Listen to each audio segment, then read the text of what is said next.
Hey, Ohio Realtors! Register now for the 2022 convention. We're back in Cleveland from September 18th through the 21st for this year's jam-packed event, featuring 20 and a half hours of CE, nationally known speakers, awards receptions, networking, and the always popular RPAC YPN event hosted at the Rock and Roll Hall of Fame. Don't miss out. Register now by visiting ohiorealtors.org/convention.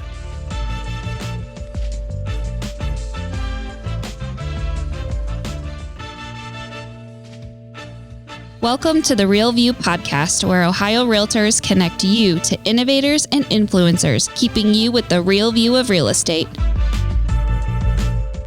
Whether you're a broker, agent, first-time homebuyer, industry leader, or just happen to stumble upon our podcast today, you can expect to hear tips, tools, tricks, interesting information, and so much more from the experts in Ohio's real estate game.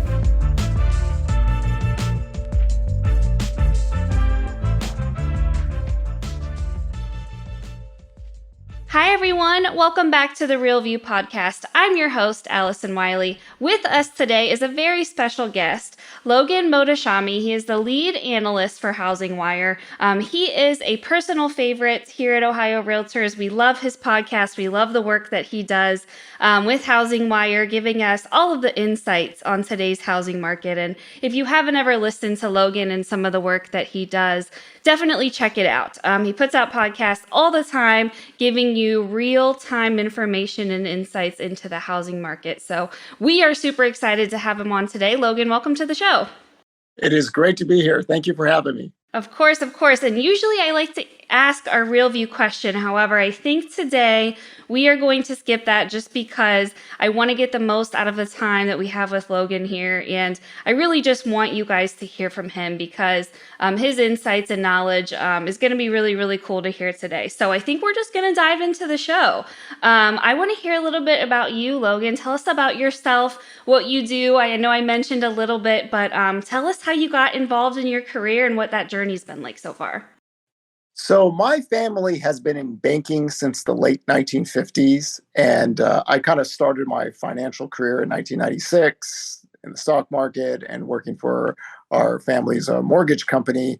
But around 2010, I started my own financial blog because I thought, as a historian, if economics is done right, it should be boring. So I thought I'll just join the blog fest and talk about housing economics. One thing led to another. Around 2015, I decided to let's talk about economics in the data analytical point, which makes it really boring at that point. There was a lot of misinformation in general, and this is the post-2008 society we live in with social media, TV, yellow journalism. So I thought, let's do this right. And the two things I always say is if economics is done right, it should be terribly boring. You always want to be the detective, not the troll. So a lot of my work is demographically based with affordability models and economic models tied to cycles. When 2020 came, of course, this has been a period of my work that I've been talking about for a very long time. I've always separated my work from 2008 to 2019. I always talked about it. We would have the weakest housing recovery ever, which means mortgage demand, housing starts, new home sales. But 2020 to 2024 can be different. So, of course, 2020 came and COVID came. And immediately everybody went into housing crash mode. I didn't. I wrote a recovery model for Housing Wire on April 7th, 2020. The U.S. economy is going to recover in 2020. Housing's not going to crash. Give it about 6 weeks. People are going to get back and buy homes normally. The only problem with 2020 to 2024 is that total inventory levels have been slowly falling for 8 years. Nobody wanted to pay attention to it because everybody was hyping the next big housing crash for attention. And it became the biggest housing inflation event of our history, not because we have a booming demand like we saw from 2002 to 2005. It's more homeowners are doing well, right? And I always say that, housing credit looks so good that it could be problematic that people just stay in their homes longer. And that's been a baseline of so much of my work now. And I retired from the mortgage industry in 2020, but now I just write primarily for Housing Wire. We do 2 weekly podcasts. My Twitter and Instagram are giant nerd fests. I try to make it as entertaining as possible. which means I am always picking fights with my housing crash friends for the last 10 years. But it's just to show a set of data lines and try to give people a pathway of what's going to happen next. And I think that's a lot of my work, is to try to connect the dots and keep it reasonable to what's actually really going on. And, 2020, 2021, and 2022 are such historic housing events. But my work is to just keep it simple, show the data, and keep people away from the headline people, because I think there's a lot to talk about what's happening in 2022, which is not being discussed because, home prices aren't crashing 30 or 40%. And there's a reason for that. And my job is to explain the why factor, right? It's not so much the final answer, but it's the why something is happening. So people can understand on them by themselves, and they don't need to watch YouTube or read Reddit or anything like that. Like you mentioned, you kind of do just bring the real aspect into what's going on, and we can all get so caught up in the dramatics and, is this happening? Is this happening? And panic mode and doomsday. I think we can all get caught up in that sometimes, and you do such a good job of bringing us back down to planet Earth. And I love that you mentioned this stuff is like boring and, all that, because I think, what I love about your Twitter is you post it in just some interesting and unique ways. And even on your podcast, you're such an engaging speaker, and you really present the data in a way that doesn't make it boring. At least not for me. Maybe I'm just nerding myself out a little bit. Well, I try to make it entertaining, but it's the theatrics can come at times, but usually it's to try to talk about the point, and hopefully people can visually see and learn on themselves. And I think everyone being more knowledgeable on facts than fear is a good thing. And then you could talk about housing economics. And for me, it's like, if I'm doing my job, people could finish my sentences for me, because typically being repetitive and how things normally go, that should be the case, instead of saying X is going to happen and it doesn't, and this, so we try to keep it as simple as possible so people could understand the data in a more realistic way. Yeah, absolutely. And I know here in Ohio, it's been an insane housing market, especially in Columbus, which is where we're headquartered here at Ohio Realtors. I mean, it's been similar here, just like the rest of the country. And we know things are just shifting and changing so quickly. And you mentioned kind of a little bit of the 2008, what happened in that year. We all know what that led to and kind of how that happened. But we start hearing it again now. It's coming up more and more. Are we in a recession?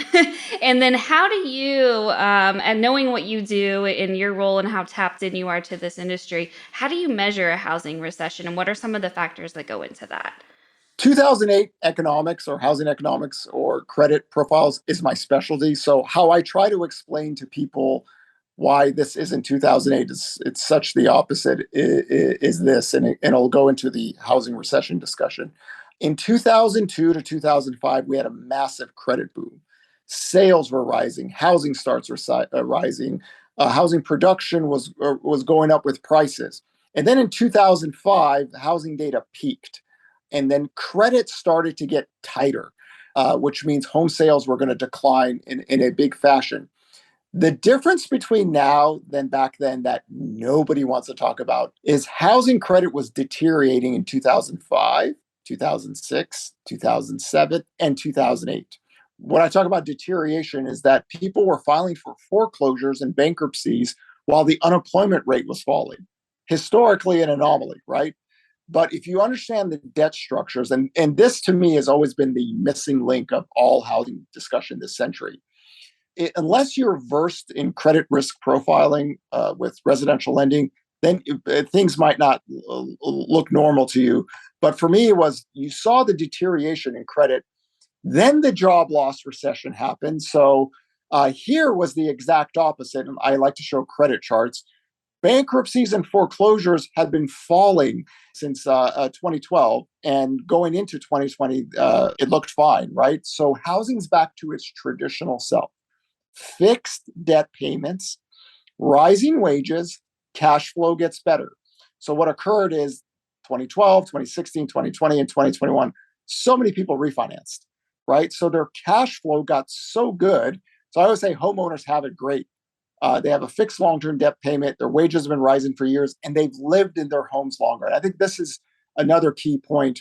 From 1985 to 2007, people stayed in their homes 5 to 7 years. From 2008 to 2022, it's 11 to 13 years. In parts of the US, it's 15 to 18 years. I've lived in my home for 18 years. So all this wage growth with falling mortgage payments because of refinancing, homeowners are doing great. I think about 13% of the country have mortgage rates 3% or below. Near 40% have rates between 3 to 4%, and about another 30% have rates between 4 to 5%. And the rest are either very old loans or loans that just occurred. So the homeowner's doing great. And then a traditional seller is usually a buyer of a home. And this is another missing discussion. People don't sell their homes to be homeless. Mm-hmm. Like, I don't know where this came from, but whoever tricked people into this was really clever. They don't also sell their homes to go rent at a higher cost either. So what's occurred is people are doing really well. They're staying in their homes. And whenever rates rise, media freaks out, Reddit freaks out, YouTube freaks out. And I always say that these are very soft people.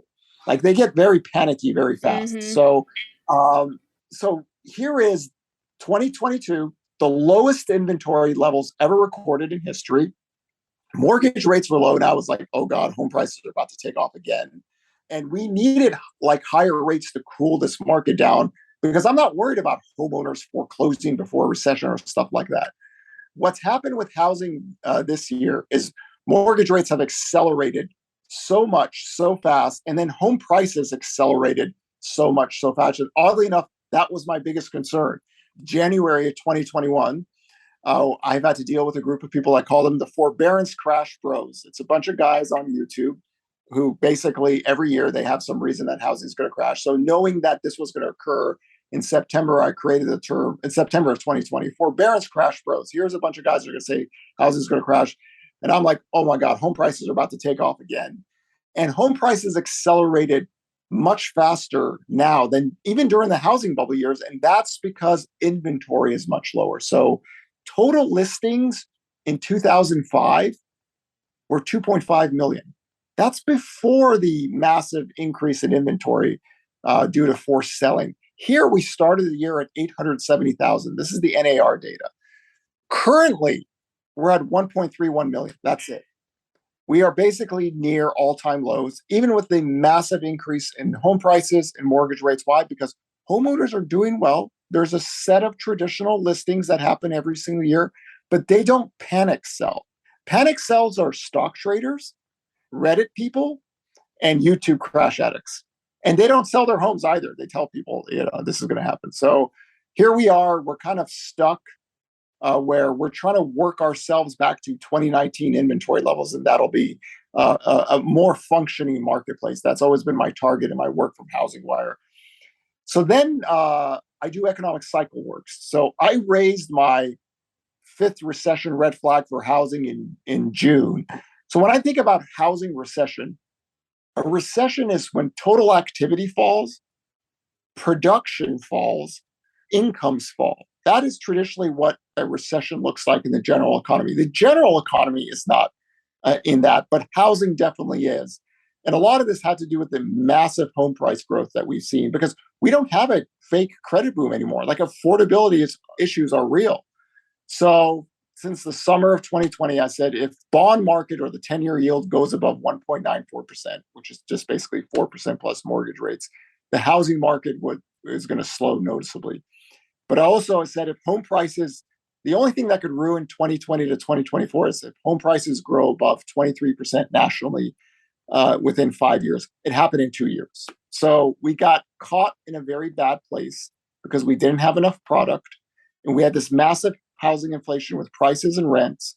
And sales are falling, but inventory is not skyrocketing like people have thought about. The new home sales market is already in a recession. They have 10.9 months of supply. 9.84 months of that is under construction or not built yet. So they're going to stop production. Homeowners are, unless you really have to move, why am I going to give up this wonderful house that I've spent 10 years and a lot of money in? I mean, think about it. We have a whole enterprise of TV shows telling us how to make your home great. So a lot of people just are in a good spot, and it's the fluidness of inventory has been a challenge for 8-9 years. And even this year, with home sales falling from 6.49 million to about 4.81 million within a 6-7 month period, we're not even back to 2019 levels. So my job is to explain why this is the case. And we're still going to have over 5 million total home sales, both new and existing homes to get sales together this year. Homes are selling, 82% of them are selling within a month. The median days on market is still 14 days. It's a different reality discussion of what's going on versus everything else out there. And everything else out there is every day, everything's going to crash. We're in a recession always. And that is a very effective business model.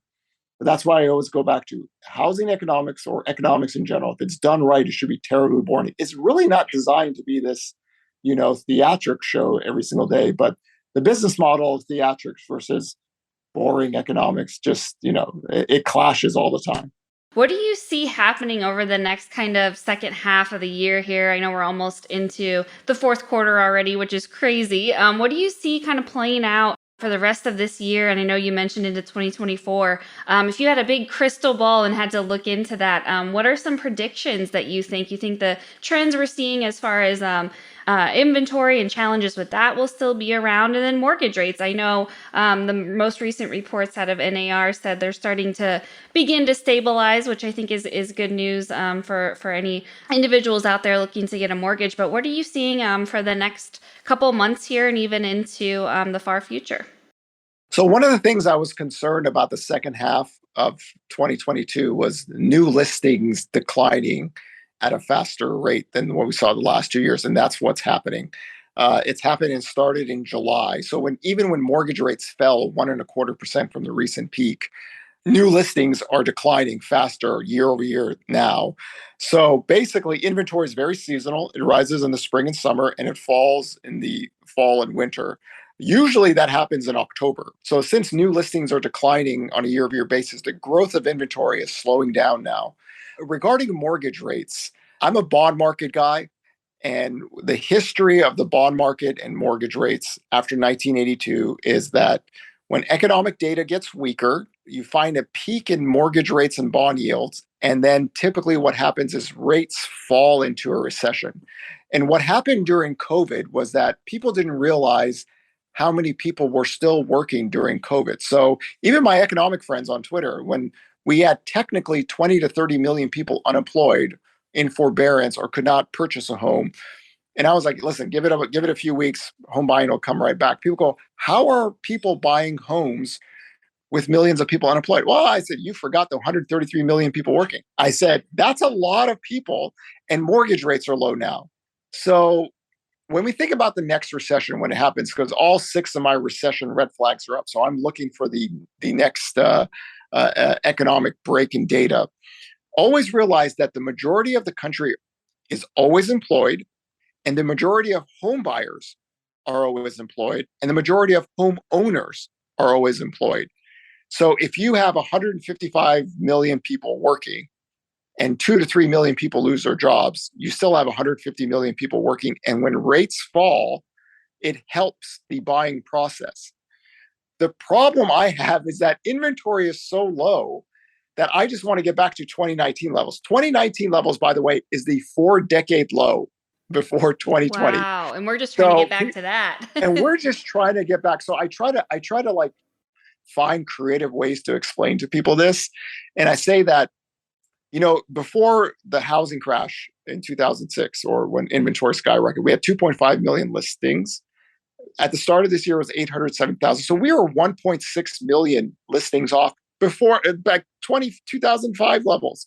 And the history of total listings going back to 1982, when I was 7, was that you have 2 to 2.5 million active listings. So even today, as we speak, total listings are 1.131 million. We have over 330 million people in this country. We have over 150 million people working. We have the best loan profiles ever recorded in our history. We have loan profiles. It's not just FICO scores look great, but the debt structures are different. And I think that's the really missing discussion, is that people have fixed long-term debt products. They don't sell to go homeless. They sell their homes to buy another one traditionally. What investors do is something else. We're talking about primary resident owners. So you would need like a job loss recession to create what we call forced credit selling. That's the traditional risk. So if mortgage rates fall, the problem is that the growth in inventory can stall. It's already stalling and rates are still high.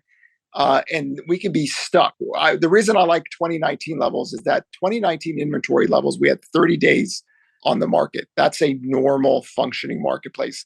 Teenager, 14 days on the market, NER data, not good. You do not want days on market to be a teenager. That's not a healthy thing. So 82% of all homes are still selling within 1 month. So people are, how is this happening with sales falling and rates rising? Well, there's parts of the United States of America that haven't had much inventory growth.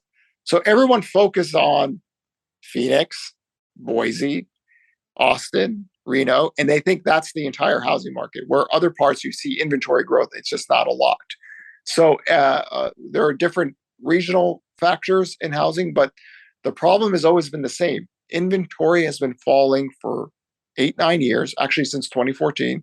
And the inventory growth that we've had this year is positive, but it's not back to 2019 levels. And I do believe if mortgage rates could stay above 5% all of 2023, that inventory should get back up to 2019 levels. And that'll be perfectly a healthy thing for the housing market because people want choices, right? Choices are a good thing. What we had in 2020 and 2021 was how I call it now, savagely unhealthy.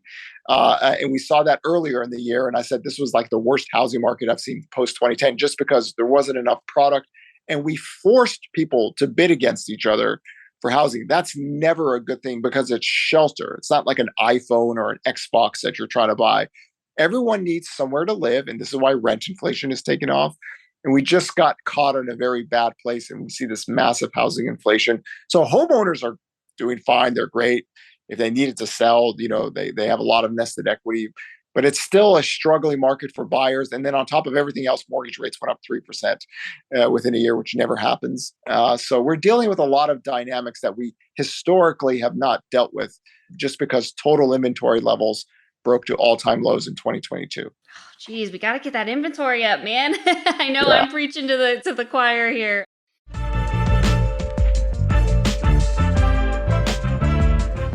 This episode of The Real View is brought to you by the Ohio Association of Community Colleges.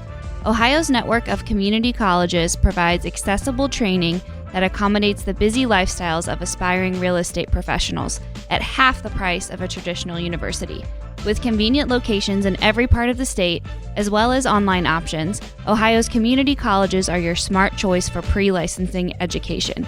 For more details or to start the journey to a real estate career, visit the education page at ohiorealtors.org and then click on the pre-license course locations.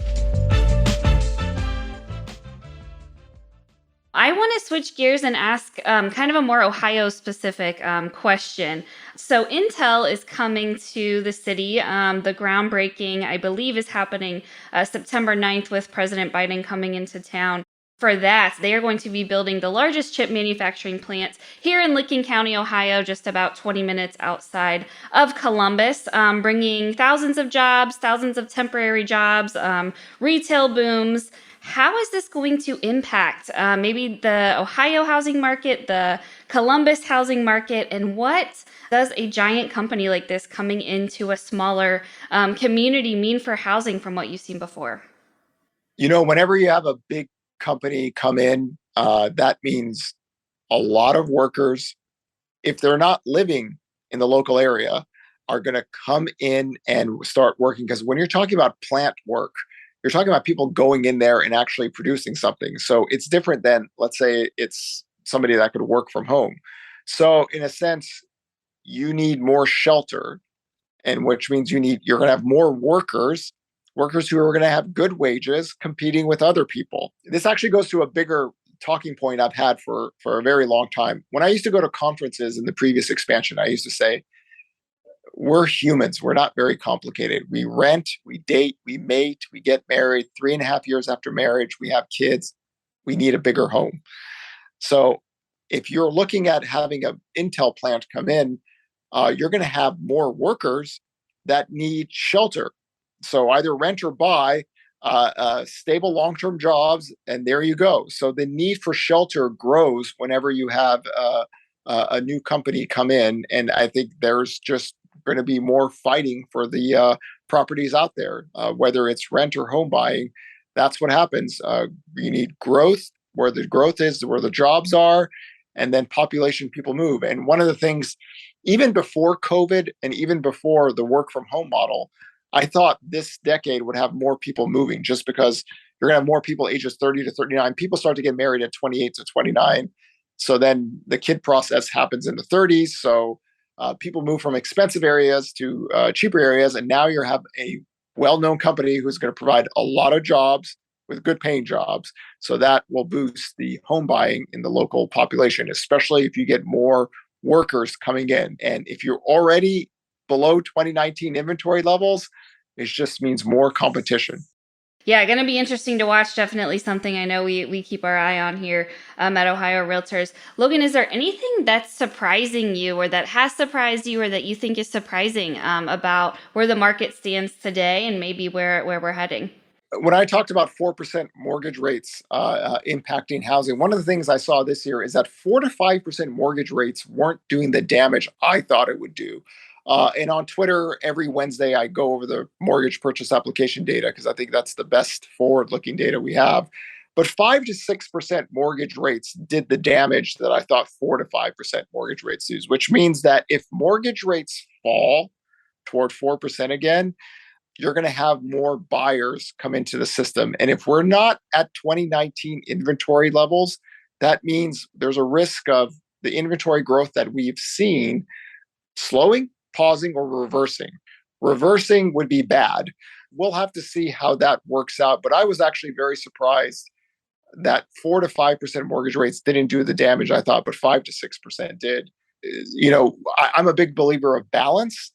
And part of being the team higher rates person before rates rose early this year was to try to emphasize to people this was not a good position to be in for the national housing market, because when you have such a low inventory, we didn't have this problem in the previous expansion. This is a 2020 post phenomenon. It creates so much housing inflation, and what that does is impacts demand harder when rates rise, and that's what we've seen this year. So you want to keep an eye on mortgage rates, and if mortgage rates head toward 4%, like it's done in the previous expansion, you could have another, people fighting for low inventory if inventory is below 2019 levels. So that's what I'm focusing on for the rest of this year and next year.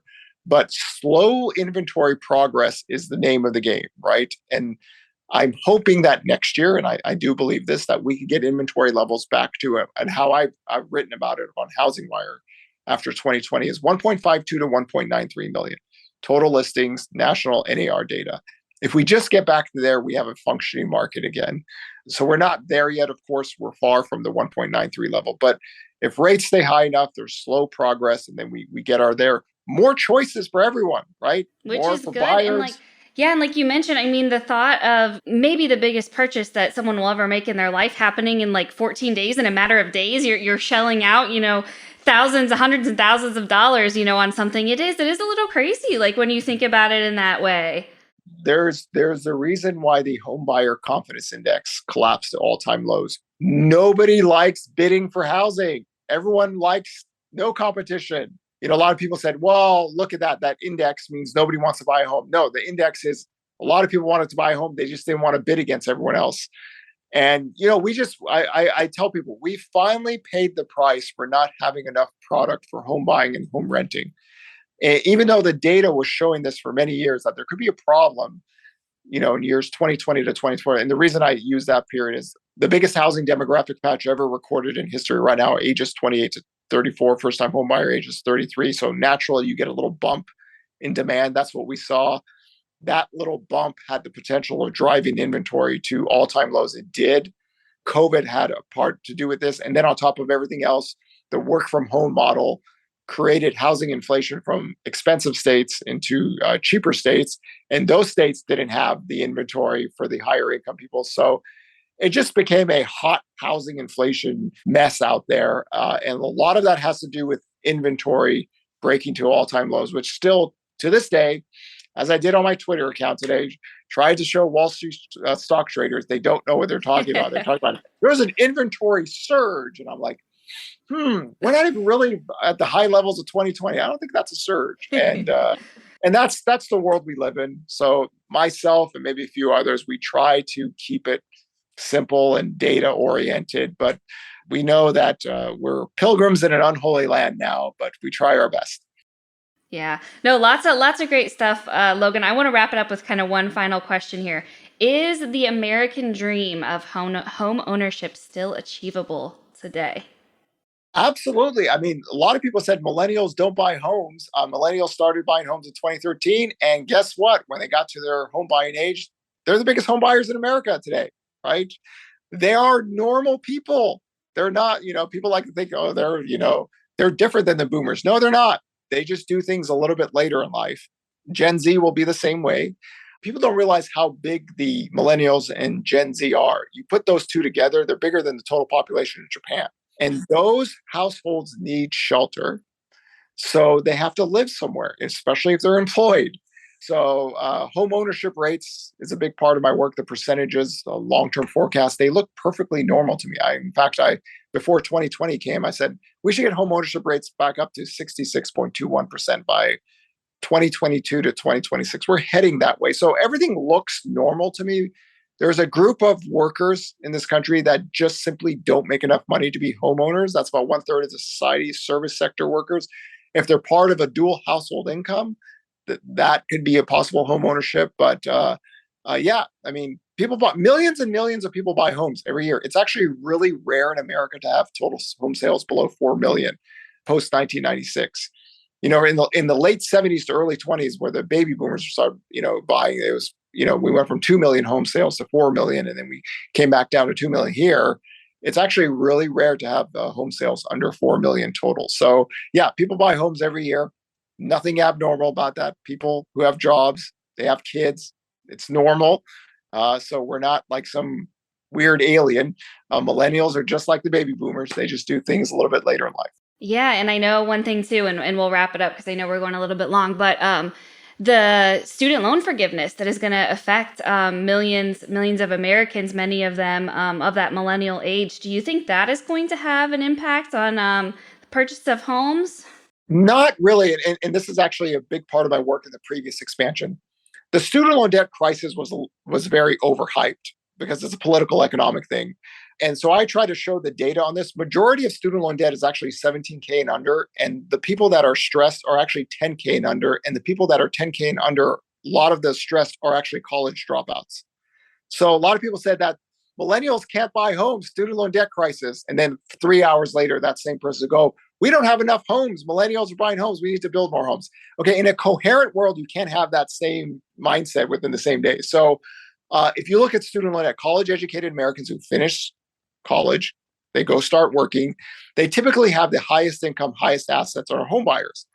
The people that don't finish college, they have the student loan debt. It's delinquent. They're not making payments on it. Majority of that is 10,000 and under. So the biggest portion of student loan debt people are gone now. More of a renter financial benefit in a sense. Homeowners might get a little bit more buying power for what they buy on a daily basis, but it's not as big as people think. Just because that people who went to college and have student loan debt, the average homeowner I think has 30,000 student loan debt, right? And they're still buying homes. They own homes.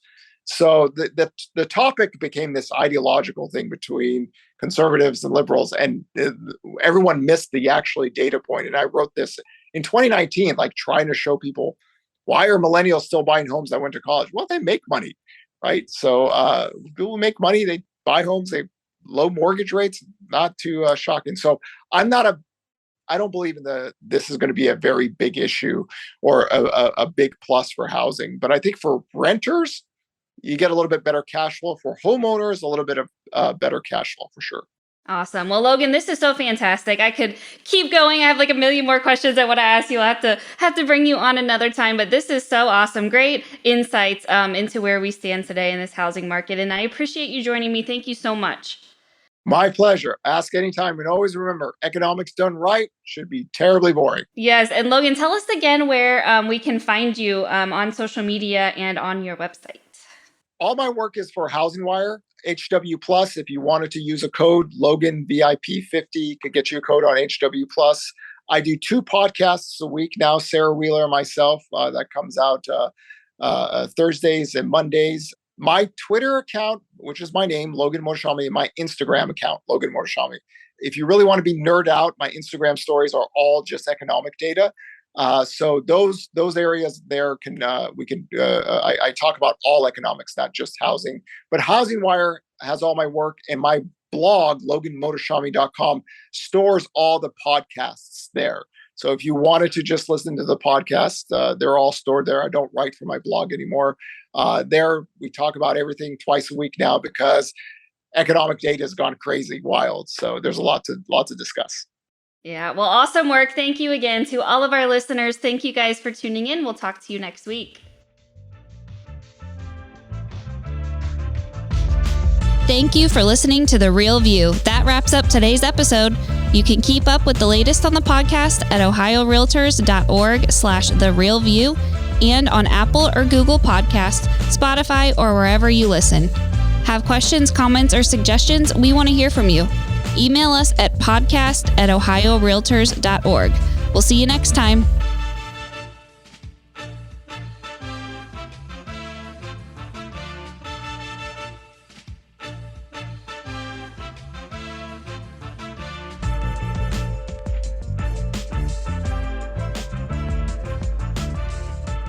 Hey, Ohio Realtors!